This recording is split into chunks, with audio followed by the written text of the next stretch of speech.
রামনবমী উপলক্ষে বুধবার শোভাযাত্রা বের করা হলো মেখলিগঞ্জ ব্লকের চ্যাংরাবান্ধায়। চ্যাংরাবান্ধায় রামনবমী উদযাপন কমিটির তরফে শোভাযাত্রাটি বের করা হয়। সেটি চ্যাংরাবান্ধার বিভিন্ন এলাকা পরিক্রমা করে। শোভাযাত্রায় প্রচুর মানুষ সামিল হয়েছিলেন। এই উপলক্ষে পুলিশের নিরাপত্তা ব্যবস্থাও ছিল চোখে পড়ার মতো। শোভাযাত্রায় শুভময় ঘোষ, অজয় সরকার, দধিরাম রায়, সুনির্মল গুহ, উত্তম সরকার, ভরত প্রসাদ গুপ্তা, রবি নন্দী, শ্যামল ব্রহ্ম, সন্তোষ ঠাকুর, বিকাশ সাহা, মনোজ কানু, তাপস দাশগুপ্ত প্রমুখ হাজির ছিলেন। এ নিয়ে কি জানিয়েছেন শুভময় ঘোষ, সুনির্মল গুহ?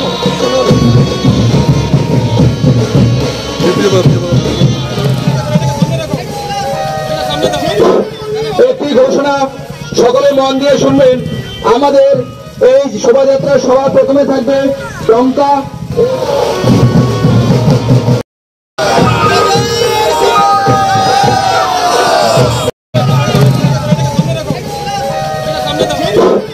একটি ঘোষণা সকলে মন দিয়ে শুনবেন। আমাদের এই শোভাযাত্রার সবার প্রথমে থাকবে টঙ্কা।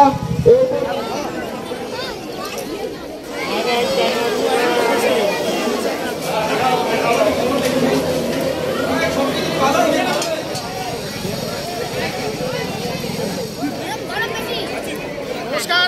আজকে চ্যাংরাবান্ধা রামনবমী উদযাপন সমিতির পক্ষ থেকে প্রতি বছরের ন্যায় এবছরও যে ধর্মীয় শোভাযাত্রার আয়োজন করা হয়েছিল, প্রচণ্ড এই গরমের মধ্যেও আমাদের মায়েরা যেভাবে আমাদের সঙ্গে শেষ পর্যন্ত থেকে শোভাযাত্রাকে সুন্দর করে তুলেছে, তার জন্য চ্যাংরাবান্ধাবাসীর সবাইকে, বিশেষ করে আমাদের মায়েদের অসংখ্য অসংখ্য ধন্যবাদ। কেমন সারা বাজার এবার? দারুণ, খুব সুন্দর সারা। প্রতি বছরের ন্যায় এবছরও দারুণ হয়েছে। গত বছর আমাদের যা সংখ্যা ছিল তার থেকে প্রায় অনেকটাই বেশি সংখ্যা আমাদের এবার শোভাযাত্রা হয়েছে। তাও কত লোক হচ্ছে? প্রায় মোটামুটি 1000 লোক হয়েছে আমাদের শোভাযাত্রা।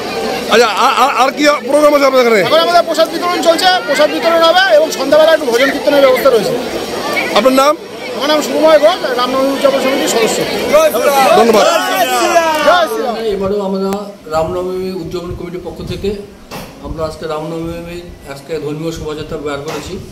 সমস্ত শোভাযাত্রা খুব শান্তিপূর্ণভাবে হয়েছে। এত রাম ভক্তদের সমাবেশ, বিগত দিনে এত বড় সমাবেশ কিন্তু কখনো ধর্মীয় সমাবেশ হয়নি। এটা আমরা আমরা যারা রামনবমী পালন করছি এবং রাম উদযাপন কমিটি যারা আছি তারা প্রত্যেকেই আপ্লুত, গর্বিত। আমরা আশা করি এইভাবেই পরম্পরা বজায় থাকবে। আগামীতে এই রামনবমী আরও ব্যাপক আকারে ধর্মীয় সমাবেশ করতে পারবে। দাদা, কেমন সারা পাইলেন আজকে? আমাদের এখানে আমরা শুধু বাংলাভাষী নয়, এখানে অনেক যারা নন বেঙ্গলি আছেন তারাও এখানে সামিল হয়েছেন। এটা আমাদের কাছে একটা গর্বের ব্যাপার। এখানে জাতি, বর্ণ, ধর্ম নির্বিশেষে সকলে সামিল হয়েছেন এবং সমস্তটাই শান্তিপূর্ণভাবে হয়েছে। এই জন্য আমরা রাম জন্মভূমি উদযাপন কমিটির পক্ষ থেকে সমগ্র চ্যাংরাবান্ধাবাসী এবং যারা রাম ভক্ত এখানে আজকে হাজির হয়েছেন প্রত্যেককে আন্তরিকভাবে অভিনন্দন এবং শুভেচ্ছা জানাচ্ছি। গতবার থেকে লোক বেশি ছিল? গতবার থেকে এবার অনেক বেশি লোক হয়েছে এবং খুব শান্তিপূর্ণভাবে হয়েছে এবং প্রশাসন আমাদের যথেষ্ট সহযোগিতা করেছেন এবং পাশাপাশি আমার প্রশাসনকেও আমাদের পক্ষ থেকে অসংখ্য ধন্যবাদ জানাচ্ছি। নিরাপত্তা ব্যবস্থা কেমন ছিল? নিরাপত্তা ব্যবস্থা খুব কঠোর ছিল।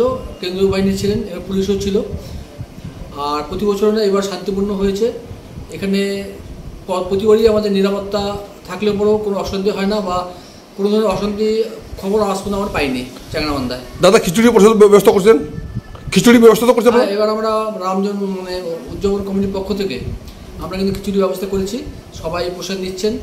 আমরা আপামর চ্যাংরাবান্ধাবাসীকে অনুরোধ করবো, আসুন সবাই মিলে আমাদের আজকে রামনবমী যেমন আপনারা ভক্তরা সামিল হয়েছেন এই শোভাযাত্রা, আসুন আমাদের রামনবমী পুজো থেকে কিছু আপনারা প্রসাদ নিন। দাদা, এলাকাবাসীকে শুভেচ্ছা বার্তা দেবেন?